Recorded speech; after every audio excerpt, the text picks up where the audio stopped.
Welcome. Thank you so much for joining us for the 2022 Research Symposium. Today, I am thrilled to be able to kick off day 3 with Dr. Trenton Watson, who will be presenting school administration and its influence on morale and motivation of charter school teachers. And with that, I'm going to turn us over to Dr. Watson. Good morning, everyone, and thank you for participating today in this presentation. It is a pleasure and an honor to be with you this morning. As Dr. Beatty just got through so eloquently saying, this is about school administration and its influence on the morale and motivation of charter school teachers. Just a little bit about myself. I am a 20-year educator and a recent graduate of the University of Arizona Global Campus with a PhD in education. I currently serve as a charter school director of operations here at a local charter school in Memphis, Tennessee. I am a married father of 4 beautiful children. My wife and I are very, very proud of them. I am also a recent author, just completed the first draft of my book. I am a workout fanatic because as I get older, I want to be in the best health possible. And I said I am a teacher at heart because I absolutely love teaching. So that's why this particular topic is near and dear to my heart. So let's dive right in. With the current ongoing education reforms, charter schools have experienced an explosion in popularity. I know in 2003, when I first heard about charter schools, I thought it was a fad that would fade very, very quickly. But ironically, I'm working in a charter school now and have been in the charter school sector for the past 10 years. In 2009, there were around 4,000 charter schools. Now you got over 7,000 or 8,000 of them nationwide. It is just phenomenal how charter schools have just taken over in terms of being across the board. Charter schools were intended to be an alternative for parents. They were intended to offer a different perspective, especially when they came in and talked about having smaller class sizes, more one-to-one instruction, and it gave parents an opportunity to bring kids who may have some challenges in the traditional setting. The charter schools were more theme-based and gave parents an option to get out of the traditional setting and put their child somewhere where they thought they could be more successful. But what is the true difference between the charter and the traditional school? And is there a subsequent difference between the two?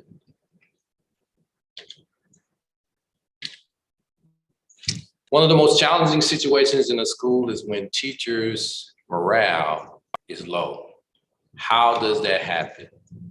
Is there a direct correlation between the leadership and the teacher's morale and motivation in the school? Does a leader have a direct impact on how a teacher feels about their classroom from day to day? Does that happen? Could be, some say, could be not. If you look at this picture, just take a look at this caption. You got a classroom with kids, everyone has their hand raised. The teacher is able to point out who they want to respond. But it's like, what is the importance of this? Because it seems like that this teacher is excited.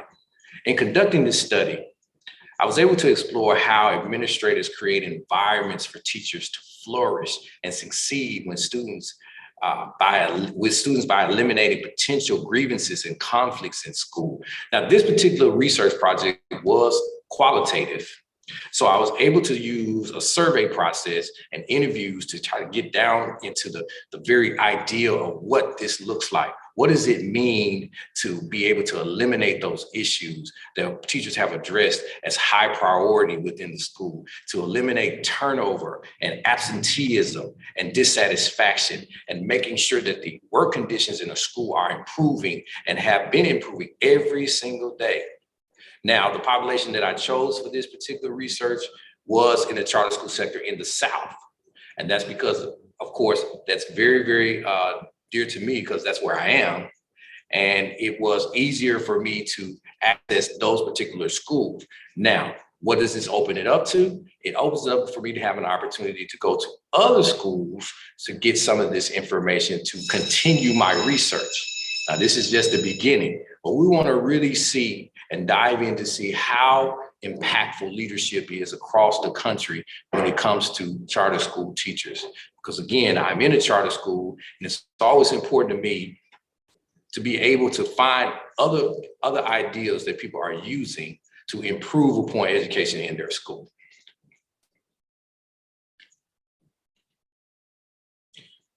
Research questions that I use. Number one, how do school administrators create and facilitate an environment in which teachers maximize their morale and motivation towards achieving school outcomes? This is important. What does the administrator do? What kind of administrator do you have in your building? Now, I pinpointed the aspects of servant leadership. What does servant leadership look like? How does a leader exhibit servant leadership aspects every single day? When a person comes into the building, can they really tell who's the leader and who's actually the subordinate in the school? Because everybody is doing their job. Everybody is doing their part to make the school be successful. Does this help with morale and motivation? How does the leadership principle support teachers in maximizing their morale and motivation? This is important. As a leader, what are you putting in place? What standards do you have every single day that teachers feel like they can work to their potential every day to help students work to their potential? This is critical when we're talking about the operational process of a school. Absolutely critical. What are the challenges and barriers that teachers perceive that decrease morale and motivation? It's important that we are aware of the challenges. It's important that we are aware of the barriers that they may face on a day-to-day basis, because this is important that we not only know what the successes are, but we know what the challenges are so we can deal with them directly. These are the three aspects of research that I wanted to tackle to see how we could change the narrative in terms of morale and motivation with our teachers. Now, take a look at these pictures. If you look at these pictures specifically, each one of them shows teachers getting fussed at. Who wants to come into a building every day and see this from their instructional leader? Because that's exactly what an administrator is. They're an instructional leader. And if you have someone that comes in every day and all they do is fuss and complain and crack the whip, are you going to get the most out of your teachers? And are you going to kill the morale and motivation? Now, some people may get motivated by this. Some people may feel like this is what it's going to take. But most of the time, in the cases where I have interviewed individuals, they didn't take too kindly to this type of response from their leader. So it's important that we have to look at every aspect to see how we can do our best with pushing our teachers to be the best that they can be, because that's critical. Because if the teachers are not on board, then there's going to be an issue within the classroom. I created a concept called the Wayne theory, W-A-Y-N-E. Why are you not excited? How to create the enthusiastic classroom. This particular theory speaks directly to what we're talking about today, morale and motivation. If the teacher is not excited about the learning, how can you expect for the child to be excited? It's important that everyone in that lesson is excited about what they're doing. That's critical. I promise you, it makes a world of a difference.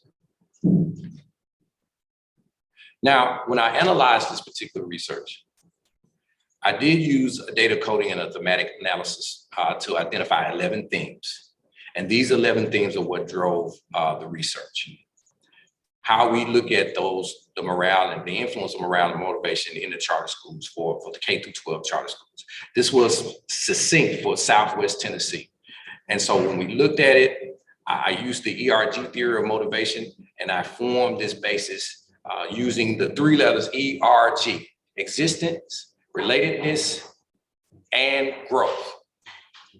So it was interesting to find that these participants had a varied view on what morale and motivation was in the school and what their viewpoint was of morale and motivation.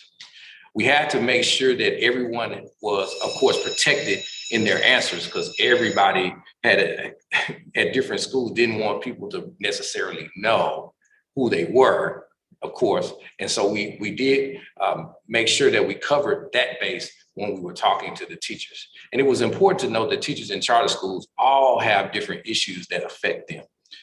For example, right here at this particular location where I am, we are in a building that's way smaller than the number of students that we have in the building. We are a building of 600 kids, and this building is probably built to hold 400, but we have 600 children here. So that's an issue many, many times for our teachers here, but which is of course why we're trying our best to move into a larger space. Morale largely aligns with an individual's attitude, their enthusiasm, their charisma, their happiness. And a lot of times teachers come in and they see problems, they see challenges, but they don't see solutions. And that's an issue that we have to make sure as leaders that we're moving toward, looking for how we're going to solve these challenges, how we're going to get past these issues to help our teachers be at their best every day. Now, there's many things that we do and we have in place to try to change the narrative for our children and for our teachers, but there's so much more that we have to do to keep them on board. You can only do so many lunch parties or so many gifts that you can give them to build morale, but there's more to it than that. We have to make sure that our hallways are clean and clear and classrooms are safe and teachers feel welcome and they feel heard when it comes to the challenges that are going on in the school every day. Now, if you look at this building, this is an example, this is a clear-cut example of what a charter school teacher may see when they come into a building every day. This is not like your normal traditional setting. This is way different. And a lot of times this happens because charter schools start off with a deficiency in terms of finance. You get only so much, unless you have someone to sponsor you. A lot of times you have to come up with your own funding to try to find a facility in order to house your children. And if you're, as a parent, looking for buildings, that may be a deterrent when you see the outside of the facility. And so teachers take that to heart, and their morale and motivation may be hit when they have to look at this every day too. Now, on the inside, it may look great, but the outside structure, it may bother them a lot. And we face that too, right here at this campus. Now, if you look at these two pictures, here's what's interesting. The picture on the left and the picture on the right are pictures of a school where I worked the first time in a charter school. The picture on the right is what the school looked like the night before we were to open our doors to students. We inherited a building from an old school. And so when we inherited that building, we had to take the time, literally, we got the call to go into the building that Sunday morning at 7 a.m. At 7 a.m. on Sunday morning. So we had from 7 a.m. Sunday morning until 7 a.m. the next morning to clean it up completely. And this picture that you see is just a small snapshot of what the building looked like. That's actually the picture from 6 a.m. the day we were supposed to open. We still had stuff to clean up. That's how bad it was. But these are the things that teachers walk into. And if you can see the pictures on the wall, that's still things on the wall from the previous school. So it's so many factors that impact the teachers' morale and motivation when they walk into these buildings. And you want to make sure that you're doing all you can to give them ownership. But when they see this, it's like, wow, this is where I'm working. How can we pick this up? How can we change the perspective and the narrative for our teachers? So importantly, studies find that charter school administrators create and facilitate a conducive environment in which teachers maximize their morale and motivation using different strategies. And it's important to think outside of the box. Charter school leaders must demonstrate a willingness to help teachers achieve specific tasks. Again, You can't do everything the normal way. You have to meet people where they are to bring them where you want them to be. Charter school leaders who act as servant leaders make the effort to make sure that they don't ask anyone to do anything that they won't do themselves. When teachers hold motivation high and their morale is high, it reflects in their teaching every day. Their job satisfaction, their commitment to teaching, their commitment to the scholars in the building is different when their morale and motivation is high. It's important. We have to make sure that we're doing all we can in every single aspect of our learning. Now, at this time, if you have any questions whatsoever, please feel free to ask me a question. I would be more than happy to answer to the best of my ability. I'm not the smartest person in the world, but I know a little bit. Great presentation, Trenton. Thank you so much. Let's see, we do have a couple of questions in the chat box. Based on your study, what 2 or 3 elements could an educational leader focus on to increase morale and motivation? One of the elements is very, very simple, is developing the listening aspect. A lot of times leaders have all of the answers, but no questions themselves. And it's important to go in and be able to talk to your staff because they're the boots on the ground individuals. They are the ones in the classrooms every day. And you have to hear them and to know exactly how to reach these young people. If you don't do that, then you're going to have a very big challenge in front of you. And that has a tendency to lead to high turnover. Also, when you're looking at the resources in your building, you want to talk to parents as well and students to find out what it is that we need to do to improve. I don't care how great a school is. We have a scoring system in this part of the country from 1 through 5. If a school is a 5, that means it's at the highest level. But even when you become a 5, getting to a 5 is challenging. Maintaining a 5 is the real work. So you have to figure out, how do we maintain this high level? How do we keep this educational track the way it is? We have been lucky enough that our school, where I work now, has been named one of the best places to work for the last 4 years. Why? Because we try to maintain a certain culture here that teachers feel involved, teachers feel that they're a part of this. And when they leave out of this school, they're not ashamed to wear their Mace t-shirt wherever they go.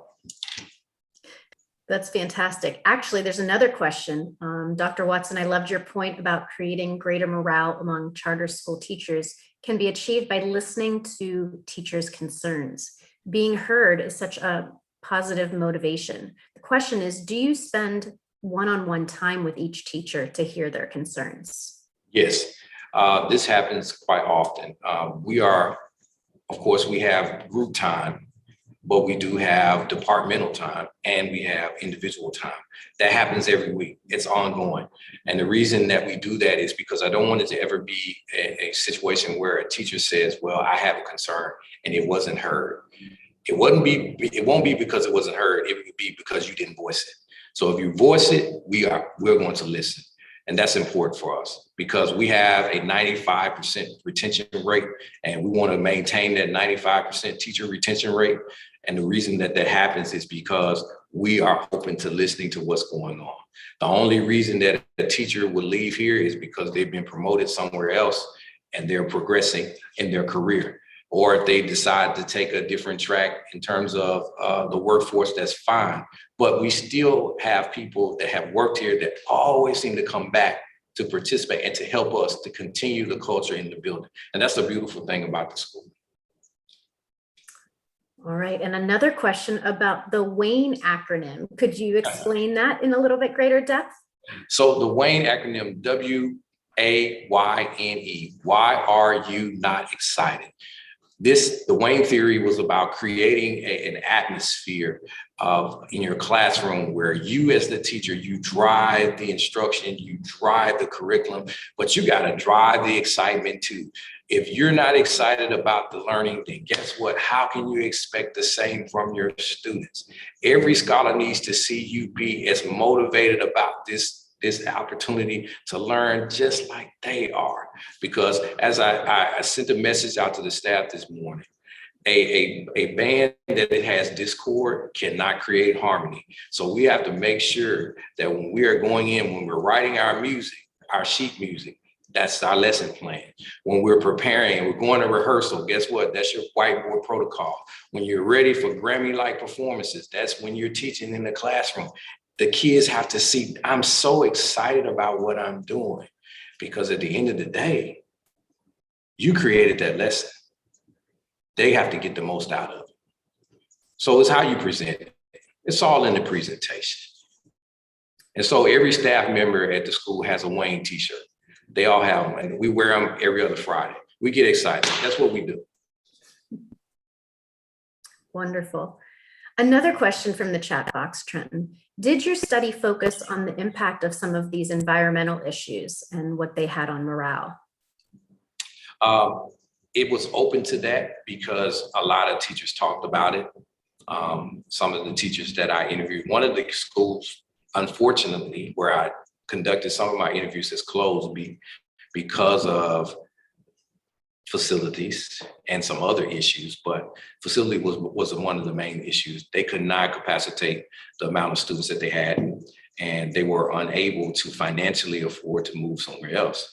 And so ironically, a part of their student body will be coming here as we are transitioning into a new facility next year that will hold 2,400 kids. Now, do I want 2,400 kids? I don't know if we're ready for that many, but we'll be able to afford to move into that building and build to that point of having that many students, which was going to be awesome. In the next couple of years, if we're able to get to 2,400 kids, that's going to be phenomenal for us. Wonderful. A comment that I'd like to share, hopefully studies like this will help improve the relationship between K through 12 administrators and teachers, creating a more supportive work environment. Thank you so much for that comment. Awesome. And then maybe another question about servant leadership. Do you think that servant leadership can be situational? It can be. You have to find balance. I've always prided myself as being a servant leader, but the more I've been in the administrative capacity, I've learned that you have to there's a fine line, and you have to know when to do what, whether it's transactional, transformational, servant. Servant is at the front foyer for me, but then I have to make sure that when I'm dealing with certain situations, how to respond appropriately.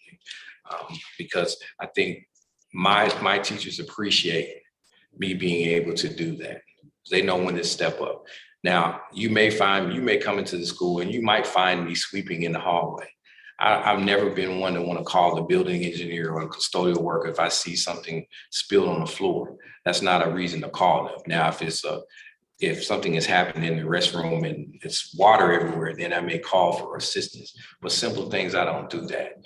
But on the flip side, when we have issues and challenges with students in the office, and there may be an irate parent, then my servitude may change just a little bit so I can deal appropriately with the situation, especially when it's not the teacher's fault. Now, if the teacher is at fault, then there's a way to deal with that as well. But I want to make sure that I'm fair if I'm nothing else. I hope that answered the question. Absolutely. Dr. Watson, I certainly hope you'll get a chance to look through the chat box and see so many compliments to your research, to your study, and to your presentation today. Wonderful. Another wonderful one. You lead by example and you walk the walk and talk the talk. That is. And I definitely try to do that because I don't want anyone to ever say that I asked them to do anything that I wasn't willing to do myself. Yes, I put up ceiling tiles in this building. I buffed the floor.